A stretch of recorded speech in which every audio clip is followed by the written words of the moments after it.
She carried the letter. We don't know much about her, just a brief mention at the end of a long letter. Her name doesn't fill sermons. There are no miracle stories attached to her legacy, no dramatic moments on a stage, no fiery declarations echoing through church history. But make no mistake, Phoebe carried something sacred. She carried the letter. Not just any letter, the one Paul wrote to the believers in Rome. The one that would become a theological anchor for generations. The one that would stretch from the ancient world into our own. It carried the weight of grace, the promise of redemption, and the bold assurance that nothing in all creation can separate us from the love of God in Christ Jesus. That letter, that gospel, that hope, and Paul placed it in her hands. But he didn't choose her by accident. This wasn't just someone passing through with room in their bag. Paul commended her by name. He told the church in Rome to welcome her, to help her, to recognize who she was and what she had done. He wrote, "She has been a patron of many and of myself as well." Romans 16:2. That word patron carries weight. She didn't just support Paul, she supported many. She opened her home. She shared her wealth. She used her position to strengthen the entire church, not just the prominent voices, not just the ones on the front lines. She gave herself fully, serving wherever there was need. She wasn't chasing a spotlight, she was carrying burdens, and when it was time to send the message that would echo into eternity, Paul trusted her. Think about that. Phoebe likely traveled across cities and borders, carrying a scroll that could be confiscated or destroyed.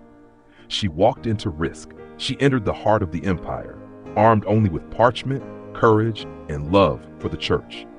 In a time when women were expected to stay in the background, Phoebe stepped forward, not to preach, not to lead a crowd, but to carry the word. That kind of service doesn't always get noticed, but heaven saw it. And maybe that's where we find ourselves. Maybe we're not the ones writing the messages or standing at the front of the room. Maybe our part looks quieter, unseen, and steady, but we are still carrying something sacred. We carry the message. We carry the hurting. We carry the church. And maybe, like Phoebe, God is inviting us to use what we already have to strengthen his people.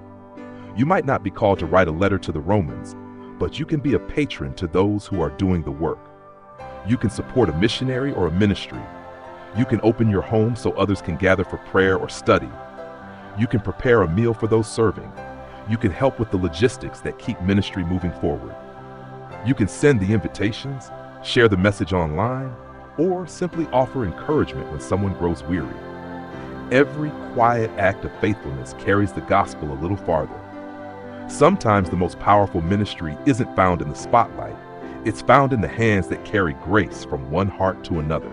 She didn't ask for recognition, but God made sure she was remembered.